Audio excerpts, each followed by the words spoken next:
অসমৰটো এতিয়া আকাশ চুবৰ মন গতিকে কল্পনাৰ সীমা নাথাকে কল্পনাৰ সীমাই কেতিয়াবা বাস্তৱকো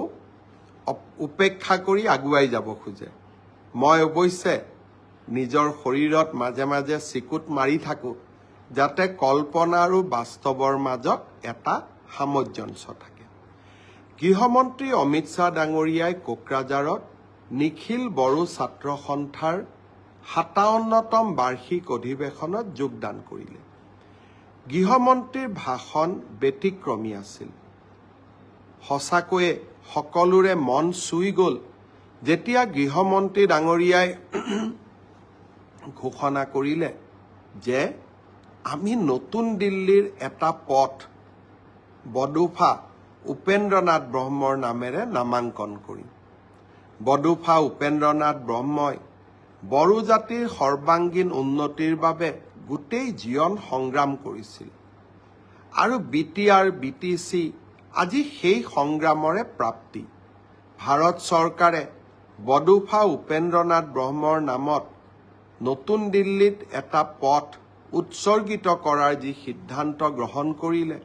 সি অকল বড়ো জাতিৰ বাবেই নহয় সমগ্ৰ অসমবাসীৰ বাবে এক মন চুই যোৱা ঘোষণা আছিল আৰু যাক লৈ আমি অনাগত দিনত সঁচাকৈয়ে গৌৰৱান্বিত হৈ থাকিম উপেন্দ্ৰনাথ ব্ৰহ্মৰ এটা প্ৰতিমূৰ্তিও সেই ৰাস্তাটোৰ লগতে স্থাপন কৰাৰ বাবেও গৃহমন্ত্ৰী ডাঙৰীয়াই আমাক জনালে যে যদি আমি প্ৰতিমূৰ্তিটো বনাই দিব পাৰোঁ সেই প্ৰতিমূৰ্তিটো তাতে সংস্থাপন কৰা হ'ব মই ভাবোঁ যে এই সিদ্ধান্তই বড়ো জাতিক সঁচাকৈয়ে প্ৰেৰণা দিব অসমবাসীক উৎসাহিত কৰিব গৃহমন্ত্ৰী অমিত শ্বাহ ডাঙৰীয়াক মই এই সিদ্ধান্তৰ বাবে আকৌ এবাৰ অসমবাসী ৰাইজৰ হৈ অন্তৰৰ গভীৰতম কোণৰ পৰা কৃতজ্ঞতা জনালোঁ মই বৰপেটাৰ দৌল উৎসৱৰ কথা উল্লেখ কৰিছিলোঁ দৌলত যাওঁতে এগৰাকী কণমানি ভাগিনে মোক হাতত ধৰি কৈছিলে যে মামা এইবাৰ সমাজ অধ্যয়নৰ মেট্ৰিকৰ পেপাৰখন খুব টান হৈছে মোক 10 নম্বৰ এক্সট্ৰা কৰি দিব লাগিব নগাঁৱলৈকে যাওঁতে 16 তাৰিখে নগাঁৱত গৈছিলোঁ তাতো এগৰাকী ভাগিনে এনেকেই কথা ক'লে আৰু বৰদোৱাতো আন এগৰাকী ভাগিনে একেই কথা ক'লে যে সমাজ অধ্যয়নৰ পেপাৰখন এইবাৰ মেট্ৰিকত খুব টান হৈছিলে মই প্ৰত্যেকটো কথাই সিৰিয়াছলি লওঁ